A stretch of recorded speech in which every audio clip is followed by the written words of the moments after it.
Pag-ibig ng Diyos ang mamamalagi. So, balak mo'y wasakin ang iba ng iyong matalim na dila ng pagsisinungaling. 3. Hindi na matindi ang inyong pag-ibig sa gawang masama. Higit na nais mo'y pasinungalingan kaysa gawang tama. Therefore, taong sinungaling, ang iba'y gusto mong saktan sa salita. 5. Kaya't wawasakit, aalisin ka ng Diyos sa loob ng tulda.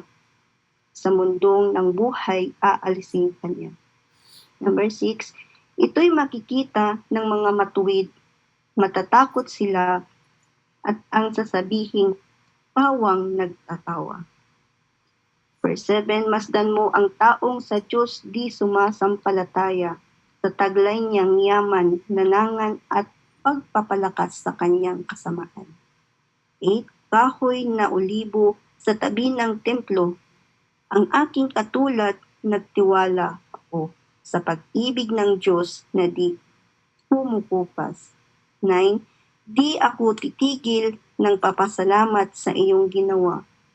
Ang kabutihan mo'y ipapahayag ko kasama ng madla. Amen. Salamat o Diyos, Lord God, sa salita mo, O Lord God, sa oras na ito, Lord God. Nawa, O Lord God, hallelujah, na kami po ay mapagpala at sa buhay po, Panginoon, ni Pastoral Liberty, O Lord God, de la Cruz, O Lord God, tinataas po namin, O Lord God, na ikaw lang po, Panginoon, ang aming makikita, ikaw lang po ang aming mapapakinggan, O Lord God, at ikaw lang po, Panginoon, hallelujah, ang aming mararanasan sa oras na ito, O Lord God. Lord, hubaran mo nga po, Panginoon, sa sarili niyang karunungan, O Lord God, kundi, O Lord God, makalangit na karunungan na nanggagaling sa iyo, kanon din po, Panginoon, sa aming na makikinig, O Lord God, nawa ito po, Panginoon, ay pakinggan namin, ipasa puso, O Lord God, lakaran po namin, isagawa po namin ayon sa iyong kalooban. Kaya Lord, maraming salamat.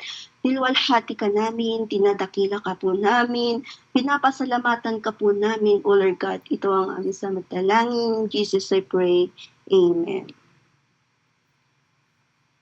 Amen po sa pagkabasa po ng ating banal na salita sa awit chapter 52 at akin na pong ibinibigay ngayon ang virtual microphone natin para po sa ating mensahera. Sa umagang ito, walang iba po kundi sa buhay po ni Pastora Liberty de la Cruz. Amen po, Pastora. Good morning po sa bawat isa. Yan.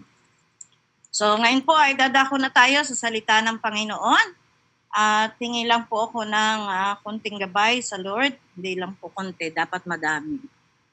Yes, Lord, hallelujah. Patuloy kami nagpapasalamat sa umagang ito, O Diyos, sa iyong mga salita na amin pong nabasa sa umagang ito. Magdagdag po ito sa amin na mayamang pagpapala at ang gabay ng iyong banal na Espiritu ay patuloy niyo pong ipagkaloob sa inyong lingkod, maging sa bawat isa na nakikinig. Gayaan mo na ito'y mapagpala po, Panginoon, hindi lamang, O Lord, ang nagbahagi, maging ang bawat isa na makikinig sa amin sa umagang ito. Lord, let the double portion of your anointing be upon thy servant. Mababa po siya ng mababa, ikaw ang mataas at maparangalan. Maraming salamat po.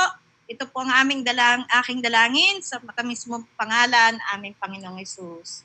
Amen and amen. So salamat po sa muling pribilehiyo na makapagbahagi sa inyo ng salita ng Diyos. Ang ating pong binasa ay sa awit chapter 52 na kung saan ang topic po ay ang hatol at habag ng Diyos. Tagalog po 'yon, ang hatol at habag ng Diyos. Makikita po natin dito yung hatol ng Panginoon sa mga taong gumagawa ng masama at habag naman ng Diyos sa mga taong nagmamahal sa Kanya. Sabi po ng verse 7, masdan mo ang mga taong sa Diyos di sumasampalataya, taglay niyang yaman, nananangan, sa taglay niyang yaman, nananangan, at nagpapalakas sa kanyang kasamaan. No? So tingnan po natin, kagaya ng ating pinag-aralan sa awit 49, so may kita po natin yung kaibahan na talagang sa mga kayamanan na nananangan. At dito naman sa 8b, sa verse 8b, yung makikita pa natin dito yung pagtitiwala sa pag-ibig ng Diyos na di kumukupas. So sa ating pong tatalakayin ngayong umaga, ay ito nga po ay magdagdag sa atin ng patuloy na kaalaman, application sa ating mga buhay, at tayo rin po ay makakita o makakuha ng mga aral patungkol sa ating pag-aaralan ngayong umaga. So, sa ating pong pag-aaral, sabi po ng awit 52, it explores the contrast between those who trust in their own power and wickedness and those who trust in God's goodness and love. It condemns the wicked represented by Doeg, who boasts in evil and uses his tongue to deceive and harm others. The psalm emphasizes God's judgment on the wicked and the enduring nature of God's steadfast love for those who trust in Him. Ultimately, Psalm 52 calls for believers to find security and hope in God's name and to praise Him for His goodness. No? So, yun nga po, makikita natin at mababasa, sabi po dito ay, ano nga yun? Maskil ni David upang awitan ng punang mga awit ng si Doeg na isang Edomita ay nagpunta at magsumbong kay Saul na si David ay nagpunta sa bahay ni Ahimelech. So sa background po ng ating pag-aaralan ngayong umaga, so makikita po natin sino ba si Doeg, no? So si Doeg po ay sa ating pong pag-aaral, mayroon din po kaming akong may tuturo tungkol sa kanya. Sabi po dito sa simula, Saul was trying to kill David and his men ran away from Saul. So kumbaga si Haring David po na gustong patayin si Saul, na gustong patayin si David, siya po ay pumunta doon po kay Ahimelech, the priest, para siya po, si Ahimelech po ay isang pare, pumunta po siya doon para humingi ng pagkain at tanungin din kung meron din siya doong sandata. He gave them the special bread that only the priest should eat. Kaya lang, sinabi din po doon na kailangan yung daw pong kakain ito, dahil ito po yung mga handog sa templo, kailangan daw po ay hindi makagawa ng anumang mga bagay. He also gave David Goliath's sword. It was in the house of God at Nob. Doeg was a man from the country of Edom. He saw what Ahimelech did. Doeg worked for Saul. Si Doeg po ay nagtatrabaho kay Saul at siya po ay pinapunta ni Saul doon. He went and told Saul what had happened. Saul, though that Ahimelech was giving David help to kill Saul, so, gusto po talaga na ipapatay ni Saul si David. Kaya nga po doon pinapunta niya si Doeg. Doeg knew that it was, ano sabi doon? Ahimelech was giving David help to kill Saul. Doeg knew that it was not true, but he did not tell Saul. Saul told Doeg to kill Ahimelech and the other priest in Nob. So, kumbaga, si Doeg po ay nagsinungaling, gumawa po siya ng mga bagay na hindi ayon sa kalooban ng Panginoon at pinatay, intuusan po siya ni Saul na patayin ang mga pari, 85, mga 85 mga pari ang pinatay doon. Doeg killed 85 priests and their wives and their children. Doeg was an important man. He worked for Saul. At Saul's farm, he was the leader of all the men that So makikita po natin kung gaano kasama ang ginawa ni Doeg. At dito po sa verse 1 to 4 ng chapter 52, sabi nga dito ng verse 1, why do you boast of evil, you mighty men? Why do you boast all day long, you who are disgraced in the eyes of God? So, kumbaga, talaga pong si Doeg ay isang tao na gumawa ng hindi maganda. Siya po yung mga tao na nagyabang, nagsinungaling, nagmalaki, at nagtahi-tahi pa ng kwento. Na sinasabi, nakita niya si nakita niya doon si Saul, doon kay Ahimelech, at gawa na siya ng mga kasinungalingan, no? At sabi po dito, talagang hindi po, no, may mga tao talagang gumagawa ng hindi maganda sa kapwa para lamang may at ang matindi pa nito, may nakakadamay na mga tao. So yung mga taong pinaday ni Doeg ay mga pari, mga naglilingkod sa templo, at dinamay pa yung mga kalapit na bayan, at saka yung mga anak, mga hayop, may dinamay pa. So meron po talaga mga taong nakagaya ni Doeg, no?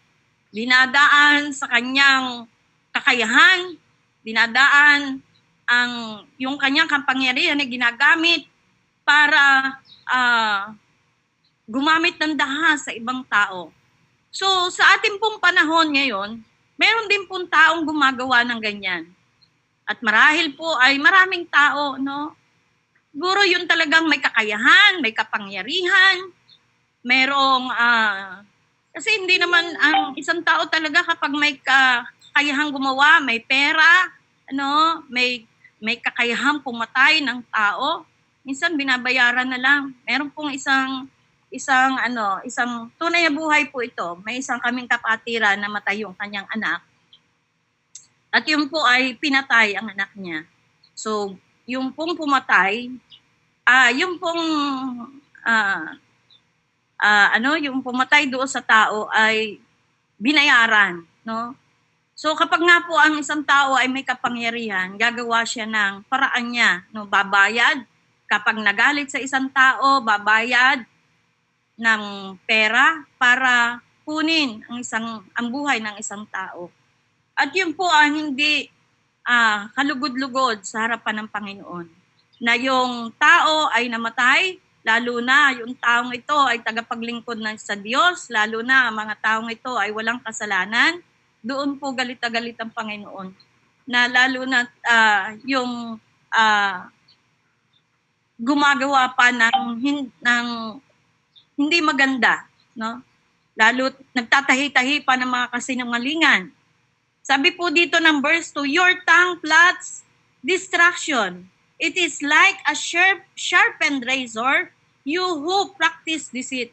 Ito po yung mga talagang, kumbaga sa ang galing magtahi-tahi ng mga kasinungalingan. No?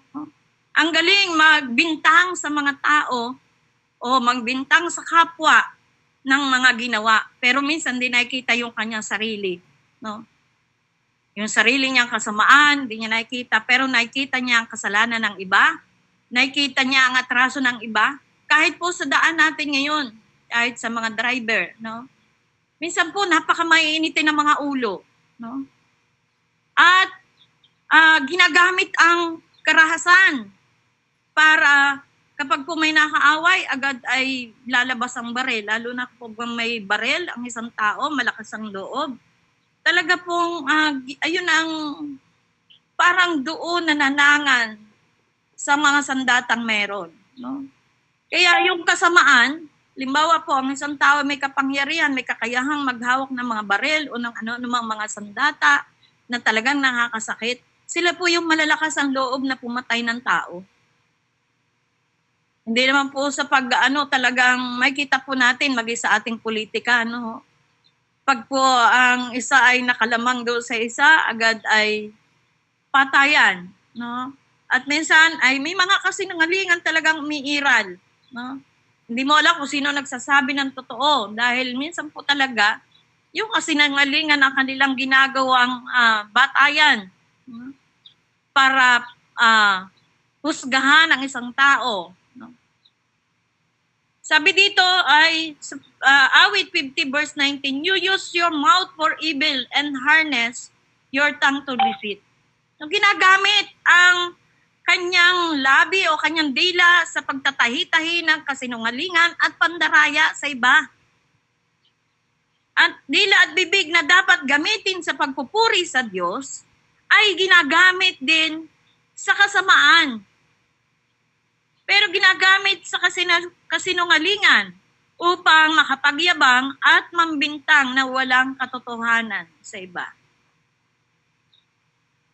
Kaya nga po sabi ng Santiago chapter 3, 5-6, ang dila natin, napakaliit na bahagi. Sabi po dito sa 5, ganyan din ang dila ng tao, maliit na bahagi lamang ng katawan, ngunit napakalaki ng nagagawang kayabangan. No? Tingnan po natin yung mga dila natin, napakaliit. Isipin na lamang ninyo kung paanong napapalagablab ng isang maliit na apoy ang isang malawak na kagubatan. Talaga pong sa kasinungalingan ay sa mga sinasabi ng isang tao, talagang napapalawak, napapalaki. Napapalaki ang isang maliit na usapin. No? Minsan po yung maliit na usapin, kayang palakihin. No? Kayang gatungan. Kayang pairalin yung mga bagay na hindi ayon sa kalooban ng Panginoon. Kaya nga, ingatan po natin ang ating mga labi, kahit din po sa atin po ng mga mananampalataya, ito po'y paalala din sa bawat isa sa atin, na ingatan din po natin yung ating mga dila, yung ating mga labi, no? Kung ano po ang inilalabas ng ating mga labi. Dahil hindi po exempted, hindi tayo magtataka doon sa mga taong walang pagkakilala sa Panginoon na gumagawa ng masama, hindi tayo magtataka sa kanila na sila'y gumawa ng chismis. Kumbaga, di ba, uso yung marites, sinasabi? Kahit po sa church, meron ding marites. Hindi lang po, sa lahat po ng secular, talagang yung chismis ay napakalaganap. Yung kaunti, nakita laang ng kaunti na may kasama ganito, may judgment na. Ay, nakita ko si ganon. Ay, alam mo, kapatid, nakita ko si ganon. Ganito, may kasama, ganyan. No, naging judgmental na. Baka naman nagkasabay laang sa kanto, no? Baka lamang nagkasabay lang sa daanan. Pero binigyan na ng kwento, no? Binigyan na ng kahulugan. Binigyan na ng masamang impression. Kaya nga, sabi doon sa verse 3, you love evil rather than good, falsehood rather than speaking the truth. No? Mas gusto yung kasinungalingan, mas pinaliniwalaan pa minsan yung kasinungalingan kaysa sa katotohanan. At kaya nga,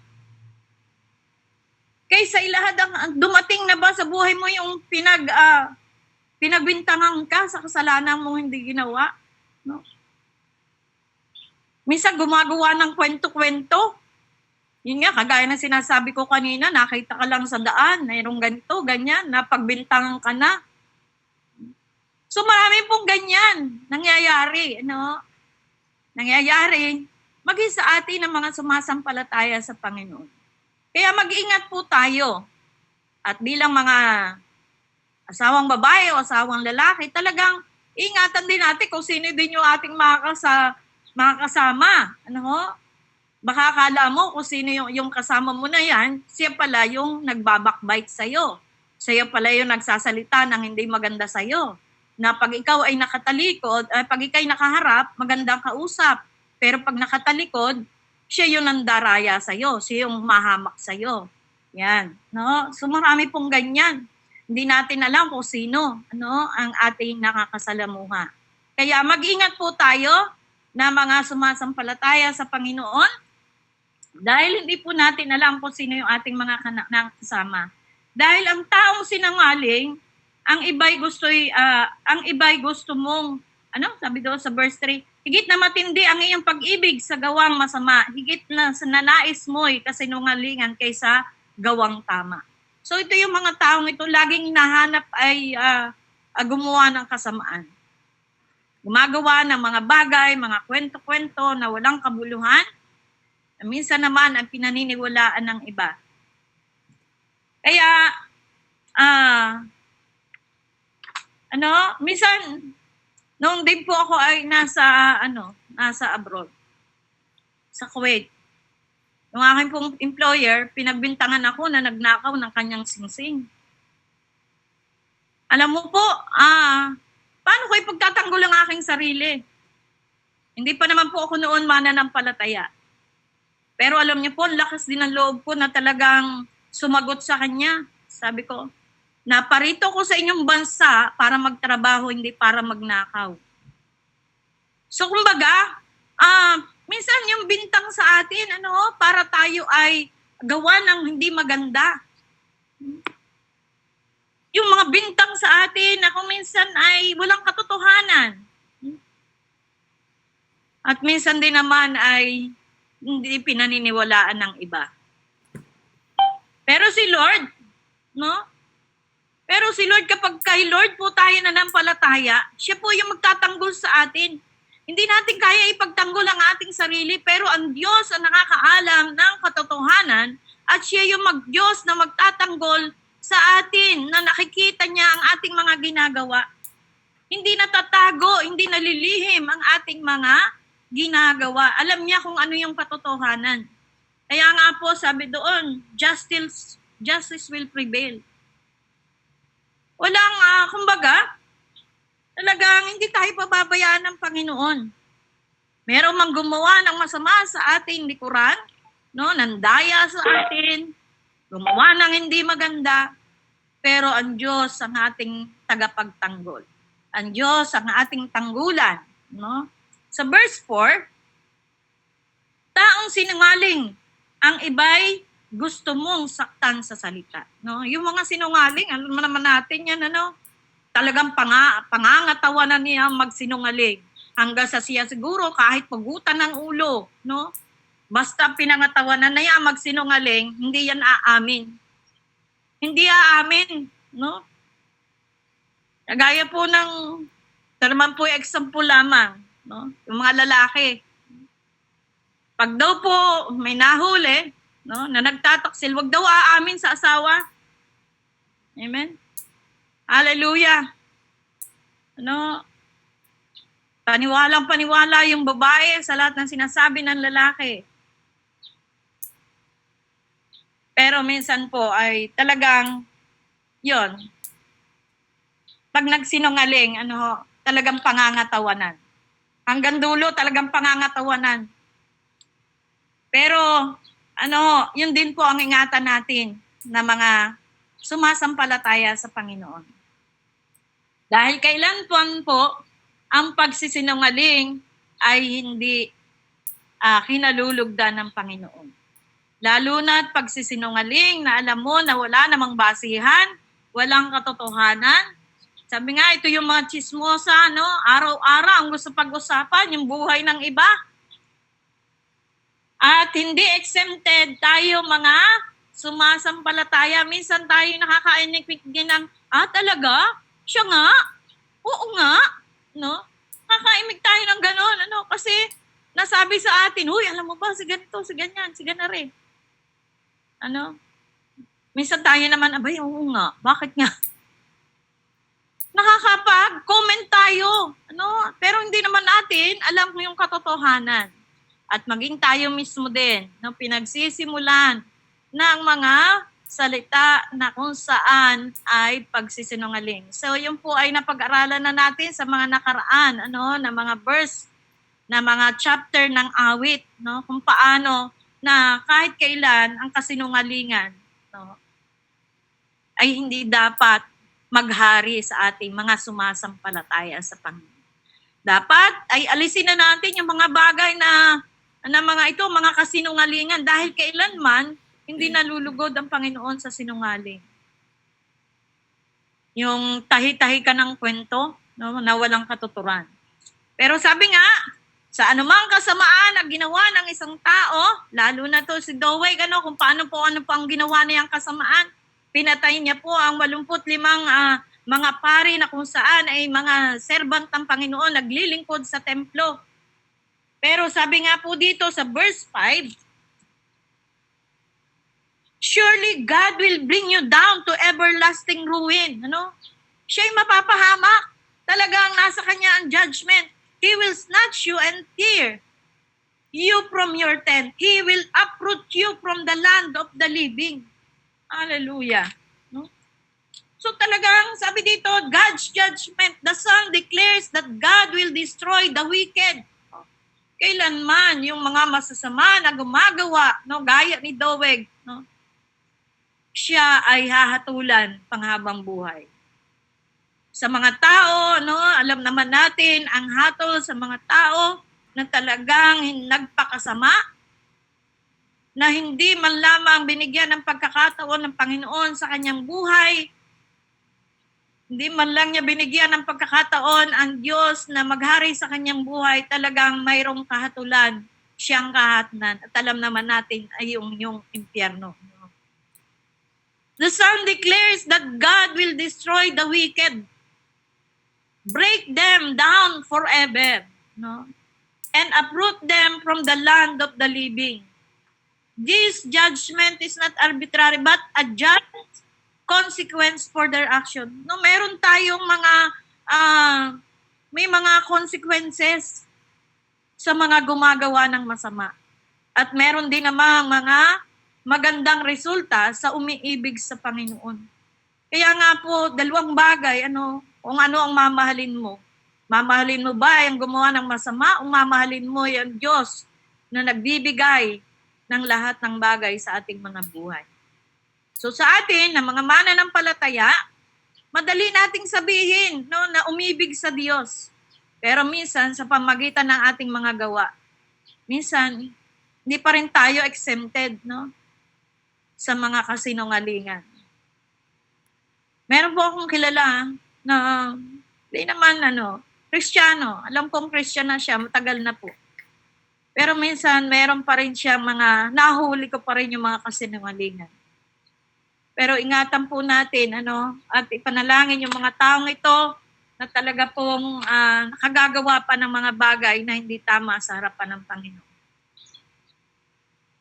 Sinasabi po na siya ay mananampalataya, mas maunawaan po natin kapag yung mga hindi sumasampalataya sa Panginoon. Sabi ko nga kanina, yung mga hindi sumasampalataya sa Panginoon, alam naman natin na talaga kung saan sila pupunta. No? Yung mga kasamaan nila. Pero marami din naman pong masama, no, na nagpakabuti, nakakilala sa Panginoong Jesucristo, dating mamamatay tao. Meron akong napanood na testimony ng isang mamamatay tao. Pero nakakilala sa Panginoon at binago ng Diyos ang kanyang buhay. At alam niyo po, napakaganda na siya ngayon ay isang pastor at ginagamit ng Panginoon. Tayo din po ay dating may mga kasamaan, may mga bagay na nagawa sa ating mga buhay na hindi karapat-dapat. Pero salamat po sa mabiyayang pagpapala ng Diyos dahil tayo, hallelujah, ay binago ng Panginoon. No? At ngayon po ay nararanasan natin ang walang hanggang pag-ibig ng Diyos.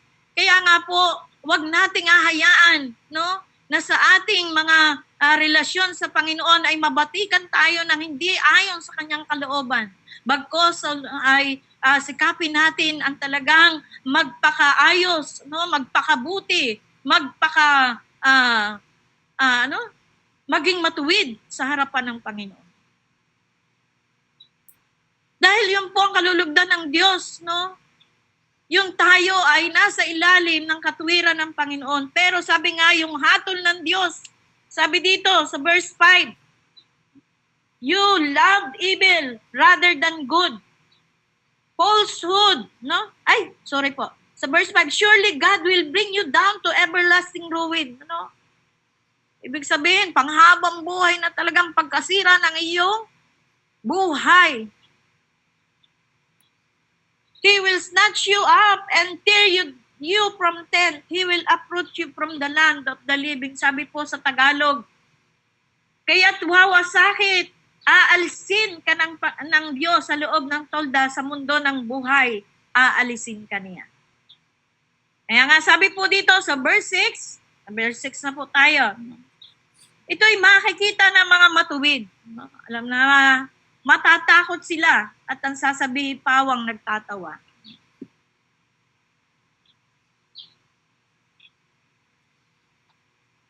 Yan. So, sabi po ng Job 22 verse 19, natutuwa ang matuwid ang mabuti nagagalak pag nakita nilang ang masamay napapahamak.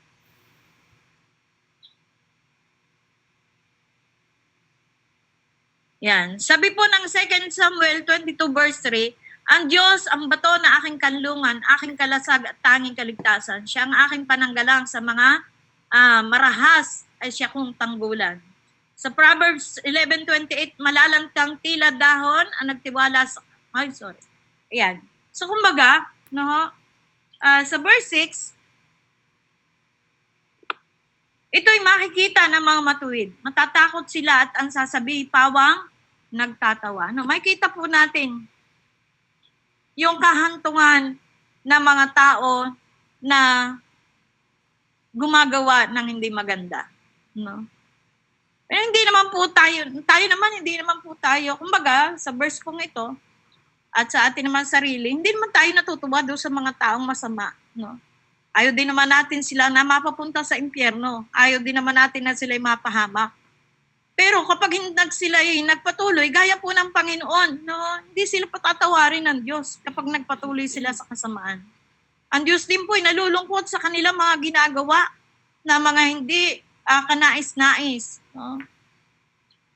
Pero sabi nga sa verse 7, masdan mo ang taong sa Diyos, di sumampalataya sa taglay niyang yaman na nangan at nagpakalakas sa kanyang kasamaan. So, sa ating pong pag-aaral sa chapter 49, may kita po natin na talagang yung mga bagay na kayamanan sa daigdig na ito, kailanman hindi natin yan madadala sa hukay. At kailanman na hindi yan na mapapalakas ng ating mga spiritual na buhay. Anumang yaman na meron ang isang tao, yan ay gamitin po niya para sa paglilingkod sa Panginoon. Huwag niyang gamitin sa kasamaan. Merong mga tao na yung kanyang kayamanan, yung kanyang lakas, yung kanyang kapangyarihan ay ginagamit sa kasamaan. Pero sabi dito, walang magandang idudulot ang lahat na ngayon. Ano man ang kapangyarihan mo, ano man ang mayroon ka, ano man ang mga bagay na taglay mo, mayroon ka mang kakayahan, ikaw man ay taong makapangyarihan, gamitin mo yan sa paglilingkod sa Panginoon. Gamitin mo yan sa ikaluluwalhati ng Diyos. Huwag mong gamitin sa kayabangan dahil kailanman ang kayabangan ay hindi makapagbibigay ng tagumpay. Ang aantungan mo pa rin ay kamatayan. Sabi nga, ang kabayaran ng kasalanan ay kamatayan. Ngunit ang kaloob ng Diyos ay buhay na walang hanggan. So, may kita natin yung kapahamakan ng mga tao talagang gumagawa ng hindi maganda. At lalo na yung mga taong sa kayamanan ay nagtitiwala. Dito po sa verse 8, kahit na olibo sa tabi ng templo ang aking katulad, nagtiwala ako sa pag-ibig ng Diyos na di kumukupas. Amen? Hallelujah. So maganda po yung sinasabi sa verse na ito. So sabi po doon, kahoy na olibo. Yung the olive tree po pala is sinisignificant nito, sinisimbol nito, yung powerful, Sabi nga, the olive tree is a powerful symbol with rich spiritual meaning. Representing peace, Nire-represent po nito yung kapayapaan, yung katatagan, resilience, and abundance, Ang mga tao po na nagmamahal sa Diyos, wala man siyang kayamanan, pero ang kayamanan niya na ay ang Panginoon sa kanyang buhay. Sa kagaya po natin na tunay, sabi ko nga lagi, pinagsisiksikan kong tunay, genuine, genuine na may pananampalataya sa Panginoon, kailanman na yan ay hindi, mawawala ng pagtitiwala sa Diyos. Laging ang kayamanan niya, ay ang maglingkod sa Panginoon. Ang kanyang kalooban ay lagi niyang pinapailalim sa kapangyarihan ng Diyos. So, kagaya po ng olibo, marami po palang katangian ang isang olibo, ang puno ng olibo. So, ang langis, pwede pang gamitin na pang-anoint sa mga lingkod ng Panginoon. Yung kanyang pinakapuno ay napakatibay, So, sabi nga po dito, nire-represent nito yung kapayapaan, yung katatagan, yung kasaganaan. In religious context, it signifies hope, no? Pag-asa, no? Nagbibigay ng pag-asa dahil po ang puno talagang, kumbaga ito daw po ay nakatanim sa pinakamalalim na bahagi ng lupa na talagang ang ugat ay napaka-tibay, new beginning, and sabi dito ay divine blessing. It also embodies strength, yung kalakasan, steadfastness, and the ability to thrive even in the challenging condition. So yun po yung puno ng olibo. At gaya din po natin ng mga sumasampalataya sa Panginoon, na kahit po mayroong mga pinagdadaan, mga problema, mga pagsubok sa buhay, hindi sumusuko. Lalo pang tumatatag, lalo pang tumitibay, lalo pang nagtitiwala sa magagawa ng Panginoon. At kahit paano ang kanyang pagdaanan, nananatili ang kapayapaan at kagalakan na nagmumula sa Diyos. Kaya nga sabi po dito, but I am like an olive tree flourishing in the house of God. Mayroon tayong kagalakan na magpuri sa Panginoon. Meron tayong pag-asa na ang Diyos ang may gagawin sa ating mga buhay. Kahit anong pa ang mga problema na ating pagdaanan, alam natin na kayang-kaya natin dahil kasama natin ang ating Panginoong Jesucristo. Amen? I trust in God's unfailing love. Hallelujah. Forever and ever. Doon tayo nagtitiwala sa pag-ibig ng Diyos na hindi nagmamaliw, na kahit noon tayo makasalanan pa, minahal na tayo ng Panginoon at hanggang ngayon ay minamahal pa rin ng Diyos.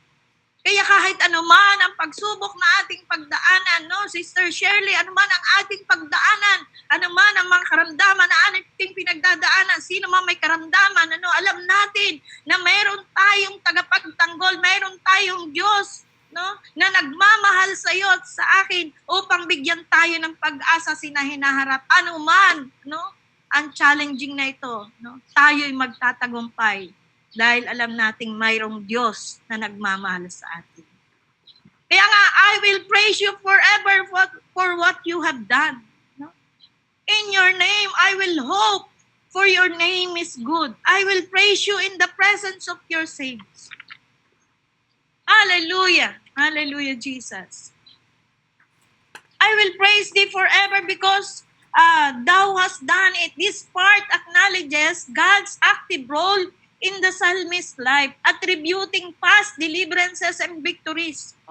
Yung mga pinagdaanan ni Haring David, kung paano siya nagtagumpay mula sa pakikipaglaban niya kay Goliath.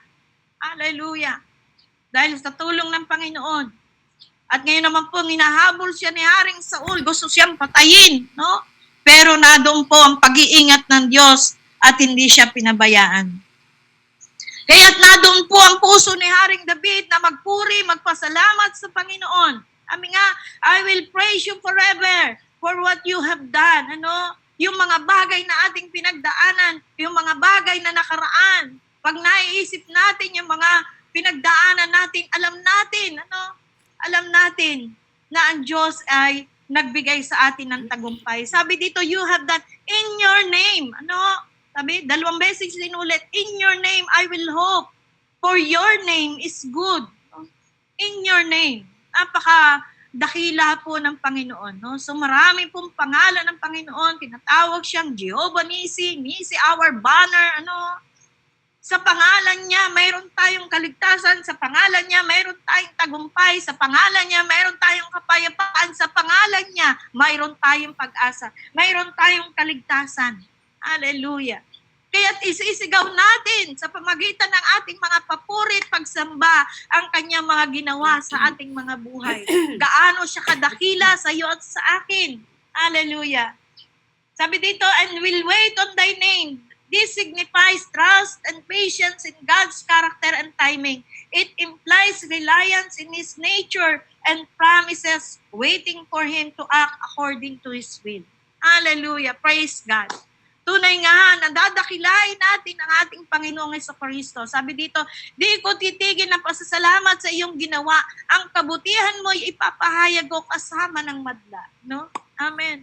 So ipinagmamalaki natin si Kristo sa ating mga buhay at hindi tayo naiiya na umawit sa Panginoon. Kagaya ng sister niya, kagaya kanina, nasa daan niya na.